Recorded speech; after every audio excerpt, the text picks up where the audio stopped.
Alright, so I literally just got off the plane at 6:30. It's Tuesday, January 3rd from Vegas. And I just came straight to the school. Let's get some work done, baby. What time? What time we got? 7:43 a.m. Let's see how much we can get done by 10. A little bit of what went down in Vegas. Yeah, we go like Smidge. Yeah. Yeah, we go like yeah.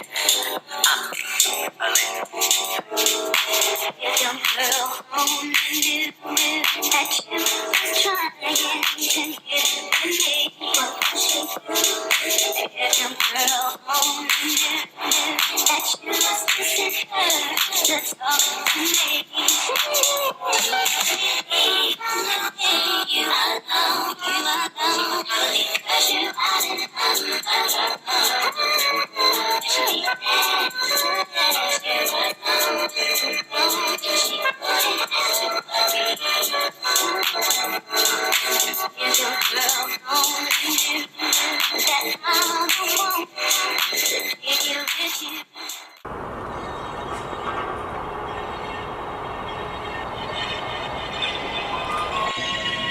It's snowing! Come on!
So I hope you enjoyed the b-boy footage there. When I watch it though, I'm definitely improving since my injury, but I could just see how tight my body has become over the years. And I can even see it from footage when I was battling like a year and a half, 2 years ago. Just how stinking tight my body has become. So you really gotta make sure you take care of yourself when you're doing rigorous and really hard training. You gotta be eating right. You gotta take time to rest properly. You gotta get your massages.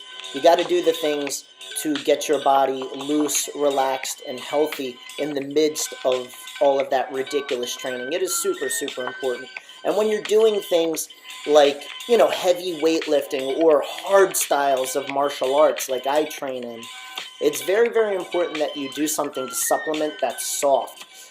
Ido Portal, who's somebody I really look up to, he always talks about mastery. Mastery is not a healthy thing. It's not a good thing because when you master something, you solidify yourself in its thought processes. That's why it's good to work to develop yourself in many, many, many different arts, many different forms, kind of like a mixed martial artist.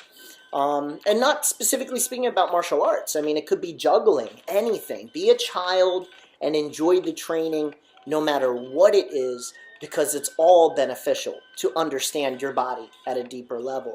So I gave yoga a shot this week, and I'm absolutely in love. I think it's going to be the yin to the yang of my other training. Or in Korean martial arts, we don't say yin-yang, we say om and yang. So I should say the to my yang. And of course, anything I think is beneficial, I always share. So as you can see, I got the guys from my team. I got Dosu, one of my b-boy brothers, and some of my students, my employees, to come in and try out yoga with me. I'm in love. I think it's awesome. Hi, I'm Dr. Steve Matthews. Chiropractor, sports chiropractor, does muscle work. I'm worked with Ryan for a number of years. I do myofascial release, active release technique, and chiropractic manipulation to Ryan. Ryan's tight, overworked, and gives me my run for my money because he's extremely tight. Worked on David Beckham, Paul Rabel from lacrosse, on some of the Flyers. Doctor for Philadelphia Union for going on 8 years. Olympics, work on Olympic figure skaters. Anybody who's an athlete can seek my services. Doc Steve is the man. Obviously, the people that seek out his services are top athletes. I mean, working with people like David Beckham, he is, like he said, the Philadelphia Union's main guy. They see him once a week and get worked on, the whole stinking team. So Doc Steve is absolutely the man. He's up front. He's the real deal. Literally this week when I went in there on that day, him and his guys had to work on me for 2 hours. That's how bad my body was. And they really consider themselves a part of your team. So like when I go in there, he's only happy if I feel like I'm getting back to 100%. If I'm getting back on the dance floor and throwing down like I was, or able to kick like I was before I got injured and before my body started getting really, really tight, he's only happy when I'm winning again. He knows he's winning. So he's the real deal. He's the real deal. Him and I really talk a lot about business and how we feel about our clients. It's very, very, very similar because, you know, I don't ever teach a class looking forward to getting paid. I teach my classes from my heart. Every one of my classes is a gift to my students. And if there's money left over at the end of the month and I get to pay myself, that's awesome. But if there's not, and classes were beautiful, I am a successful, happy camper. So him and I definitely have an alignment. We see things the same way when it comes to taking care of our clients. So I like him on many, many different levels, but he really takes care of my muscles. I highly recommend him. He's got a couple offices. The main one I go to is right off of Westchester Pike in Pennsylvania. If you're having bad muscle issues, years long worth of muscle issues, go and see Doc Steve. I do highly recommend him.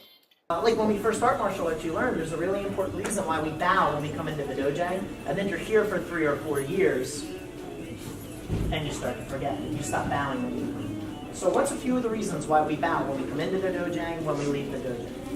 Oh man, the old you would have never raised his hand. Look at you first. To show respect. Okay, one of the main reasons is to show respect. Show respect for the place that we train in. I mean, that's part of the reason why anytime I'm walking around, not just as a business owner, but as a person that respects and loves the martial arts school, I always look for dirt or trash on the ground and I clean it. Ma'am?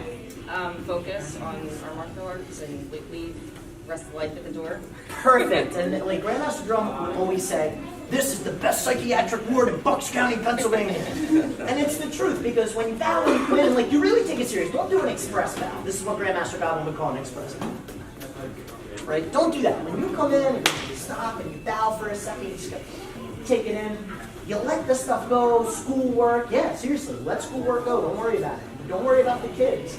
Don't worry about nothing. Come in here and just focus on what your duty is. And for you, it might have been assisting with a couple classes before this. Now you're focused on taking class with all of you guys. You're coming in to train right now. So put your mind into that. Let the other stuff go. And then the cool thing is, if you really do that when you leave here, you're probably going to feel recharged and better be able to handle that stuff. I got to go home and do some homework. I'm ready to do it now. I just killed that class. Or, you know, guys, let's remember that there's core principles that make us martial artists, not just I can throw the best punch or the best hook in. It's that stuff that makes a good martial artist. Okay? Yes, sir. All right, go over there and do that real quick.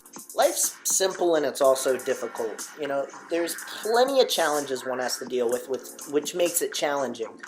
However, if you have core principles, challenges tend to become a little bit easier because you have things that are governing how you deal with them. So the people that think life is crazy, crazy, super difficult, they have to take a step back and look at the simple parts of life and see what their core principles are. Right? Because if you don't have them, then things do seem extremely, extremely difficult. So what I like to do at this time of the year is I like to make sure that my students remember some of the core principles, right? It's awesome to be a good technician, but martial arts is not about just being a good technician and developing your body, right? We use the body to develop our spirit, right? So that's two of the aspects right there. Your physical, your spirit, but then there's also the mental aspects. So I like to take a step back and make sure everybody remembers the mental aspects. Then we train the physical, and both of those together in martial arts typically helps develop our spirit. You know what happens when you watch Olympic gymnastics, or gymnastics in general. You know when they don't land a flip, right? Right? Because they don't stomp it in the pose. Even if they don't throw their hands up right away, they have to stomp, show that they landed with perfect balance, and then hit. But if they step, they lose points, right? Yes, sir. So I want you to think about how you're landing at the end. Am I landing in a position where I can move forward into the next technique? Okay? Think about that. Think about what your footwork is and what your landing is. Right? If I throw my back kick, hey, maybe I do get a point. There's nothing saying you don't get a point. But come in toward me a little bit. Maybe I land my back kick, and I use my hand to get myself back up. Stuff happens, right? So not the end of the world. But I want you to really think about right now, how am I landing at the end? Is my guard up or am I falling every time? Can I move forward into another kick? Or like I did earlier, can I go from the one right into the other? Okay, so you're landing, your footwork at the end. Check that out. What got me going with the gymnastics landing was I was watching a few students do that drill. And when they were landing the counter technique, so we were having the attacker throw a roundhouse. And as the attacker threw the roundhouse, you don't wait for them to finish. As soon as they twitch to throw it, you back kick them right in the belly, right? You get them in the belly or the chest. They're two great spots for back kicks. I was watching a few students just expecting everything to be perfect, so they were throwing the back kick and then they were landing very sloppy at the end, acting as if they're going to land the back kick every time. I'm pretty darn accurate. That was one of my main tournament kicks. I've won countless tournaments throwing probably 80% back kicks. But yet again, I didn't land every single one. I wasn't 100% accurate. So it's really, really important that, as a fighter, as a sparring technician, even a person just practically throwing this technique if you had used it in real life, you don't know what's going to happen next. You might not be 100% accurate. So it's important that you land in a strong position, you have a strong base, hands up, and you're prepped for more, right? Maybe you miss, they come at you. Maybe you miss, and you can go right at them. But if you prepare properly, right, if you're ready to adjust, if you have a good base, then typically you're good to go. Same thing you might do with English on a ball in pool, right? I hit it, and I give it a little bit of English, so maybe once it knocks that ball in, it sets up my next shot. But if I don't do that, I might get the ball in, and now I'm in a bad position for the next spot. So that's like high-level pool. I cannot do that. And you do the same thing in checkers. You do the same thing, and it can go back to fighting again, right? Maybe I punch high, and if I keep punching high, they just keep their hands up there and block it. But if I punch high, then I punch low, that third one that went low really could be the key shot. That could be the one that gets in there because you set them up, and then boom, you tricked them, right? So it's very, very important that you remember that which does not bend breaks. You got to be able to adjust, and you can absolutely apply that to life. It doesn't just have to be martial arts. I mean, like some of the issues I've attained in my body with how tight my body has gotten, and then I continue to train hard, and then I get broken down even worse. So it's very important in life, in martial arts, set yourself up, be able to adjust. That which does not bend breaks. All right, guys, until next week, peace.